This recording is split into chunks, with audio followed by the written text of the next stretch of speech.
హల్లెలూయా. దేవునికి మహిమ కలుగును గాక. చూడండి, హల్లెలూయా. ఈరోజు ఈ సహోదరుడు మరి దగ్గర 180 కిలోమీటర్ల నుండి దేవుడు మరి దేవుని నామములో తన దాసుడైన నా దగ్గరికి బాప్తిసం పొందుకున్నట్టుకు మరి ఈరోజు దేవుడు తీసుకుని వచ్చిండు. దేవునికి మహిమ కలుగును గాక. హల్లెలూయా. చూడండి, మరి ఎందుకని బాప్తిసం పొందుకోవాలి, దేనికి బాప్తిసం పొందుకోవాలంటే ఆయన నిత్య రాజ్యములో మనం ఉండాలి, ఆయన రాకడలో మనం ఎత్తబడాలి. అంటే ఏం అవసరమై ఉన్నది? బాప్తిసం అంటే రక్షణ అవసరమై ఉన్నది.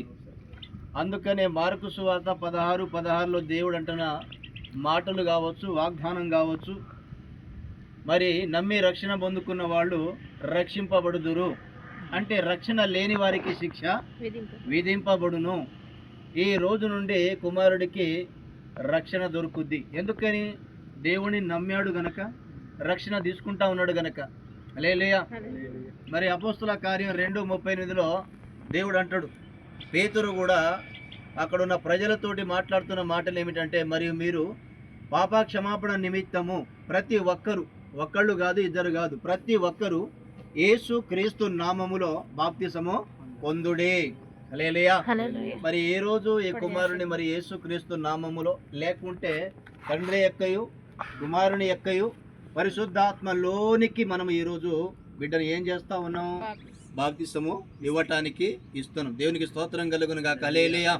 చూడండి, ఆ రోజుల్లో యోహాను దగ్గర అరణ్యములో ఉండి, మార్కు సువార్త 1:4లో అరణ్యములో ఉండి పాపక్షమాపణ నిమిత్తమై సువార్తను ప్రకటించిన తర్వాత ప్రతి ప్రజలు యోహాను దగ్గర వచ్చి ఏం తీసుకుంటారు?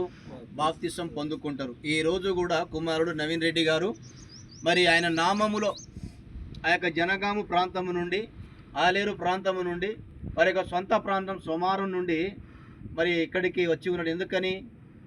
బాప్తిసం పొందుకున్నట్టుకు. హల్లెలూయా. చూడండి, మత్తయి సువార్త 28:19 దేవుడు వాగ్దానం చేసి ఉన్నాడు. ఏమని? తండ్రి యొక్కయు కుమారుని యొక్కయు పరిశుద్ధాత్మలోనికి బాప్తిసం ఇచ్చుచు అనేకులకు మీరు శిష్యులుగా తయారు చేయండి. హల్లెలూయా. మరి దేవుడు ఈ అవకాశం నాకు ఇచ్చినాడు. దేవునికి మహిమ కలుగును గాక. హల్లెలూయా.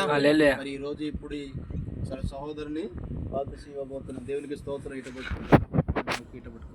పట్టుకో వెనక చేయి పెట్టన్నా.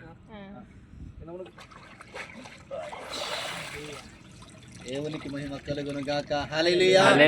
ఈ రోజు నుండి కుమారుడు రక్షింపబడ్డాడు. ఎందుకని రక్షింపబడ్డాడు? దేనికి రక్షింపబడ్డాడు? హల్లెలూయా. రక్షణ తీసుకున్నాడు గనక రక్షింపబడ్డాడు.